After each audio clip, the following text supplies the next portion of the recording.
जय हिंद साथियों। आज के वीडियो लेक्चर में हम कुछ बेसिक क्वेश्चन के बारे में जानेंगे। कुछ बेसिक क्वेश्चन को हल करने की कोशिश करते हैं। जैसे इसमें पहला क्वेश्चन है आपका दिया हुआ है कि 2 घाते 50 कमा 3 घाते 40 कमा 4 घाते 30 तथा 5 घाते 20 में सबसे बड़ी संख्या क्या है। तो ऐसे क्वेश्चन को करने के लिए हम क्या करते हैं कि सबसे पहले इनके पावर को हम सेम करते हैं। तो पावर सेम करने के लिए हम क्या करेंगे, जैसे ये लिखा हुआ है 2 घाते 50, तो इसको हम क्या कर सकते हैं, इसको लिख सकते हैं 2 घाते 5 और पूरे के घाते 10। तो ये आपका हो जाएगा 2 घाते 5 का मान होता है 32 के घाते 10। इसी तरीके से 3 घाते 40 दिया हुआ है, तो इसको भी हम सेम वहीं लिख सकते हैं कि 3 घाते 4 पूरे के घाते 10। तो 3 घाते 4 का मान होता है 81 के घाते 10। अब अगला दिया है 4 घाते 30, तो इसको लिख सकते हैं हम 4 घाते 3 पूरे के घाते 10।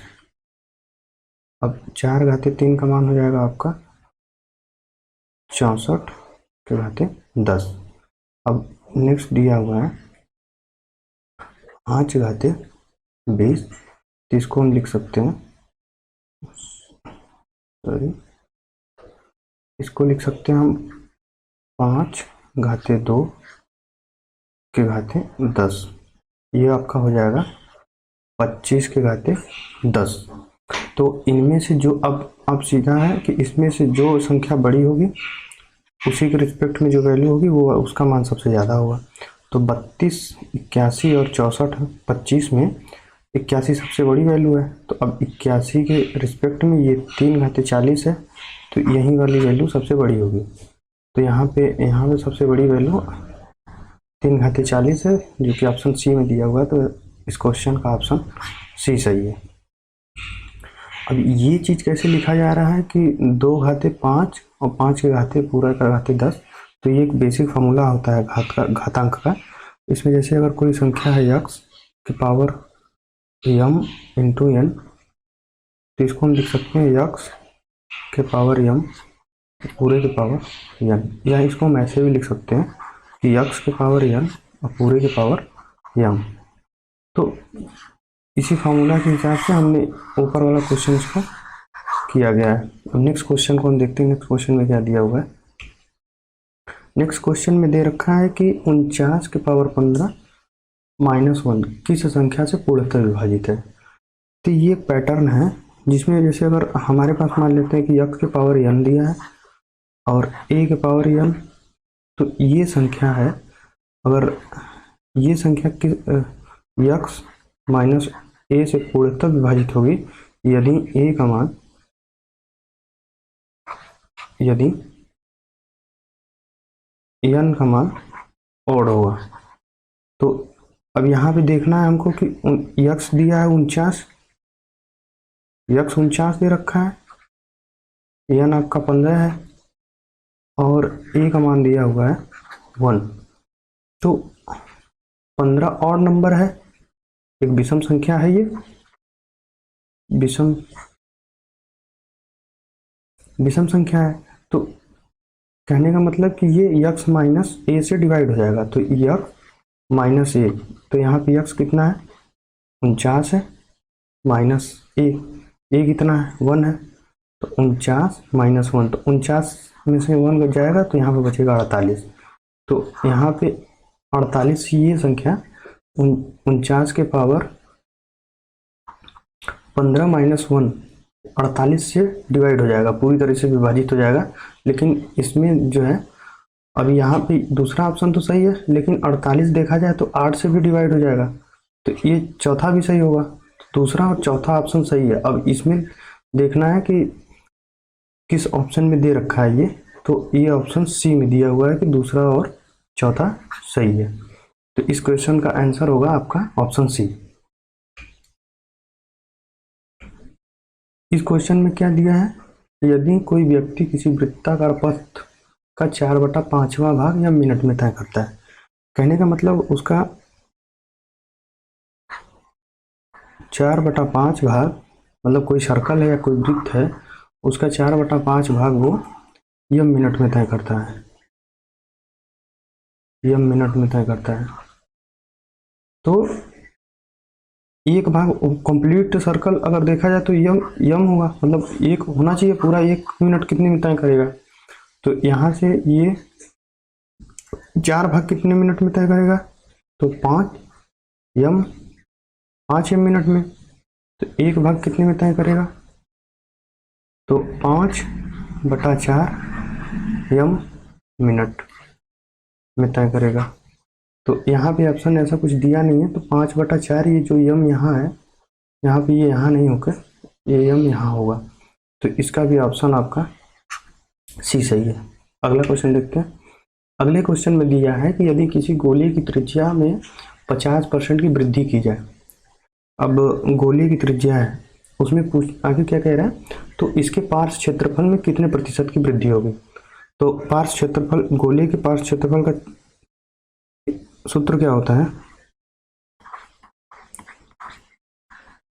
गोले का पार्श्व क्षेत्रफल। तो गोले का पार्श्व क्षेत्रफल आपका होता है 4πr²। जबकि ये कांस्टेंट है तो हमसे इससे मतलब नहीं है, बस अब हमें देखना है कि दिया कितना है। इसमें कह रहा है कि रेडियस जो है आपका 50% की वृद्धि हो रही है। अगर हम इसको फ्रैक्शन में लिखे 50% को, तो इसको हम लिख सकते हैं कि 1/2।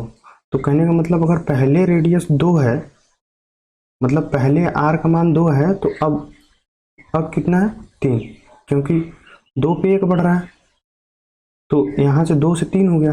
अब क्षेत्रफल, अगर r पहले का r ये है, पहले बाद में, तो यहाँ से ये एरिया की बात करें तो इसका स्क्वायर है, तो ये हो जाएगा कितना 4। इसी तरीके से ये कितना बढ़ा 3, अब कितना क्षेत्रफल हो जाएगा 9। तो एक्चुअल में कितना बढ़ा है, 5 बढ़ा है। 5 बढ़ा है, कितने पे बढ़ा है 4 पे, तो इसको हम लिखेंगे 5/4। अब इसको हमको परसेंटेज में लिखना है, तो इसको हम परसेंटेज में लिखने के लिए इसमें 100 से गुणा कर देंगे। 5/4 वैसे 125% होगा, इसको लिखते हैं ऐसे, ये बताया 100 से गुणा 100 से भाग, ये चीज़ परसेंटेज बता देगा, और बाकी इसको सॉल्व करेंगे तो आपका आएगा 125%। ठीक है, नेक्स्ट क्वेश्चन देखते हैं। नेक्स्ट क्वेश्चन में क्या कह रहा है कि पिता और पुत्र का वर्तमान आयु का योग 68 वर्ष है। तो वर्तमान आयु का योग कितना है, वर्तमान आयु का योग है 68 वर्ष।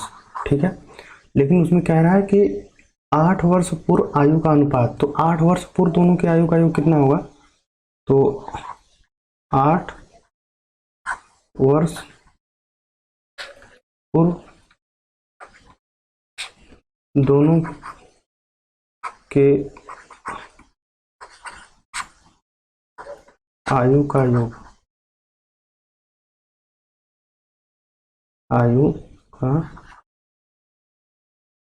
योग, तो ये आपका हो जाएगा 68 -8 -8, तो ये आपका आ जाएगा 52 वर्ष,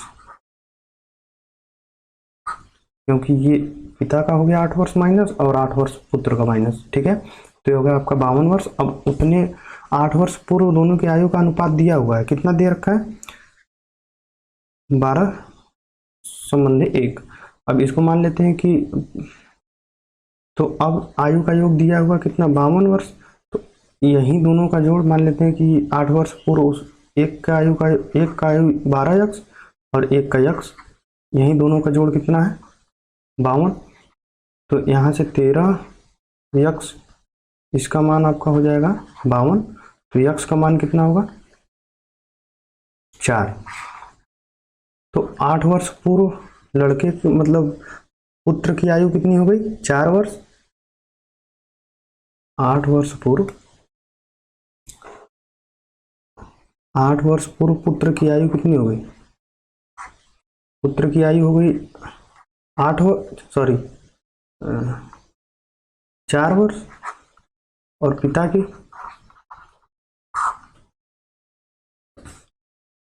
आपकी हो गई 12 गुणे 4, 12 यक्स है ना, तो यक्स का मान निकल के आया है 4, तो ये आपका हो गया 48। लेकिन कह रहा है क्वेश्चन में कह रहा है कि 4 वर्ष बाद आयु का अनुपात कितना होगा, तो 4 वर्ष बाद निकालना है हमको। कहने का मतलब कि पहले तो ये 8 वर्ष पूर्व का है, तो इसमें हम पहले वर्तमान आयु में प्लस 4, और फिर 4 वर्ष बाद पूछ रहा है, तो यहाँ पे तो हम वर्तमान पे आए, और इसके बाद 4 वर्ष बाद आ गया। अब इसी तरीके से सेम इसमें भी वर्तमान में आ गए, अब फिर 4 वर्ष बाद की बात, अब इसमें इतना ऐड करेंगे तो कितना हो जाएगा टोटल, 4 4 4, 3 बार 4 जोड़ेंगे तो आपका आएगा 12, और इसमें ये 8 हो गया और ये 48, तो इसमें 4 जोड़ेंगे 52 और 4 56,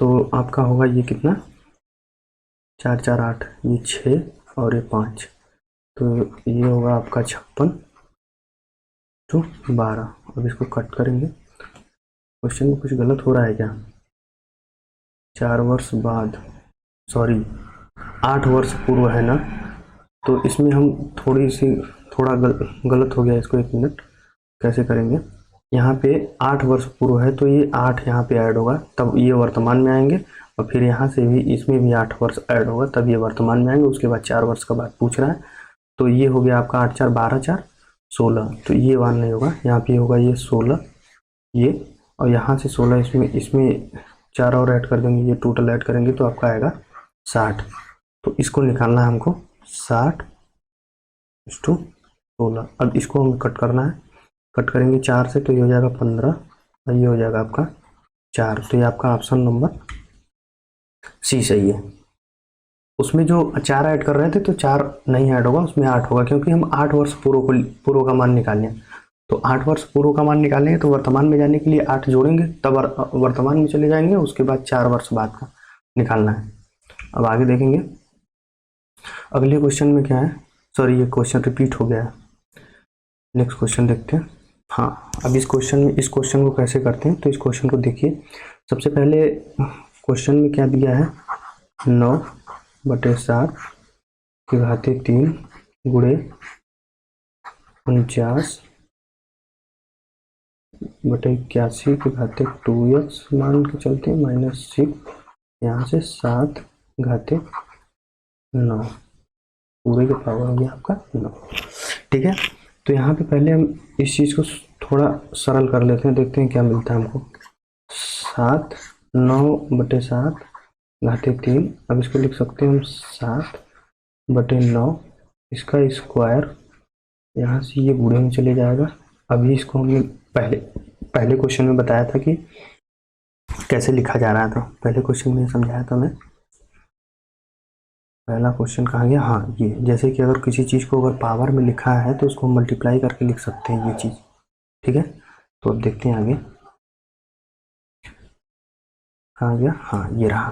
तो ये चीज़ जैसे हम इसको पावर में लिखेंगे, इस चीज़ को हम क्या लिख सकते हैं, जैसे मान लीजिए ये लिखा हुआ 49, इसको हम लिखेंगे अगर 7/9 के घाते 2, एक पूरे के पावर हो जाएगा आपका जितना लिखा हुआ है x, 2x - 6, तो ये चीज़ इसमें से ये चीज़ गुणा हो जाएगा, जैसे यम मान लेते हैं इसको यन मान लेते हैं, तो दोनों का गुणा हो जाएगा, तो इसको हम ये डायरेक्टली ये लिख दिए। ठीक है, अब यहाँ से हो गया आपका 7 9, यहाँ से आपका ये होगा 9। ठीक है, 1 मिनट इस चीज़ को मिटा देते हैं इसमें पर, तो अब इसमें इस चीज़ को हम पलट लेते हैं, जैसे देखिए यहाँ पे 7/9 है, यहाँ भी 7/9 है, लेकिन यहाँ पे 9/7 है, तो इस चीज़ को हम रिवर्स कर लेते हैं। तो किसी चीज़ को रिवर्स करते हैं जब, मान के चलें ये 1/x है, तो इस चीज़ को अगर हम रिवर्स करते हैं तो इसको जब हम ऊपर लाएंगे तो इसके पावर में -1 आ जाता है, तो यहाँ पे इसको हम जब उलट के लिखेंगे, इन्वर्स करेंगे, तो ये हो जाएगा आपका -3, -1 आएगा, लेकिन 3 है तो उसके साथ मल्टीप्लाई हो जाएगा, तो ये हो जाएगा आपका -3, और यहाँ से ये हो जाएगा आपका 7/9 और 2x - 6, ये पूरा आपका हो जाएगा 7/9। 9, उसके पावर में 9। हमने इसको क्यों इन्वर्स किया, इन दोनों को क्यों नहीं किया? यहाँ पे 2 बार करना पड़ता, यहाँ पे 1 बार करना पड़ रहा है, इसलिए हम इसको इसी को इन्वर्स किए हैं। आप इससे भी करेंगे तो आंसर सेम आएगा। ठीक है, अब आगे जैसे अगर कोई चीज़ ऐसे दे रखा है a के पावर m इंटू बी के पावर n, तो इसको हम क्या लिखते हैं, a के पावर m प्लस n। तो यहाँ से ये a तो सेम है, सॉरी ये होगा, यहाँ तो ये वाला पोर्शन ये सेम है, इसलिए हम इसको ऐड करके लिख सकते हैं इस चीज़ को। और पहली बात, अगर हम इसको गुणा करें, इसको इस चीज़ को अगर हम गुणा करें इस चीज़ को, तो क्या हो जाएगा आपका 4x माइनस 12। अब यही चीज़ इसमें ऐड करनी है ये वाली, तो इसको ऐड करके लिखते हैं, तो ये हो जाएगा -3 और प्लस 4x माइनस 12, ये पूरा पावर में होगा। और नीचे इसका बेस कितना होगा, सेम, यहाँ से हो जाएगा आपका 7 और 9, यहाँ से ये 9। अब यहाँ से इसको हम कंपेयर करेंगे, तो जब हम इसको कंपेयर करेंगे तो नीचे जो बेस है वो हट जाएगा, इसको लिखेंगे हम क्या, 4x minus 15 is equal to 9। अब इस चीज़ को हम इधर लाएंगे, मतलब ये इक्वेशन सॉल्व करेंगे तो हमें मिलेगा क्या, 4x इज इक्वल टू, ये हो जाएगा आपका 24। तो यहाँ से x का मान आपको मिल जाएगा 6। अब देखिए इसका आंसर क्या दे रखा है, तो x ऑप्शन नंबर आपका ये सही है। इस चीज़ को अगर नहीं समझ में आया तो इसको वीडियो दोबारा रिपीट करके देखिएगा, समझ में आ जाएगा। नेक्स्ट क्वेश्चन, इसमें क्या दे रखा है, यदि किसी संख्या के 75% में 75 जोड़ा जाए तो वही संख्या प्राप्त होती है। तो मान लेते हैं कि हमारे पास कोई संख्या है जो x है, इसके 75% को, अब इसमें इसका 75%, तो संख्या का ये हो गया आपका 75%, इसमें हमें ऐड करना है 75, तो हमको वही संख्या मिलती है। ठीक है, तो अब हम 75% को हम 3/4, इसका फ्रैक्शन क्या होता है 3/4, इसको हम लिख सकते हैं 3/4 प्लस 75 इक्वल टू x। ये चीज़ मैं परसेंटेज में अच्छे से बताऊंगा कि इसको फ्रैक्शन में कैसे लिखते हैं और परसेंटेज को फ्रैक्शन में कैसे करेंगे और फ्रैक्शन को परसेंटेज में कैसे करेंगे, ये चीज़ें दिमाग में रहेंगी। अभी इसको देख लेते हैं।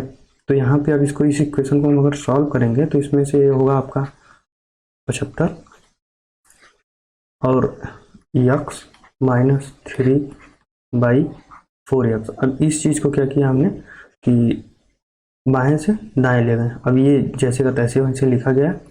अब यहाँ से अब इसका एलसीएम लेंगे, इसको सॉल्व करेंगे तो आपको मिलेगा 4x माइनस 3x बटे 4, ये आपका हो जाएगा 75 के बराबर। अब यहाँ से ये इसको इसमें हम मल्टीप्लाई करेंगे, तो यहाँ मल्टीप्लाई करेंगे तो इसमें 75 में 4 का गुणा करेंगे तो हमारा हो जाएगा 300 और ये आपका हो जाएगा x। तो x का मान जो है आपका आ गया 300, तो ऑप्शन नंबर बी सही है। ठीक है, तो आज के वीडियो में बस इतना ही, आगे हम क्वेश्चन के सीरीज को लाते रहेंगे। धन्यवाद।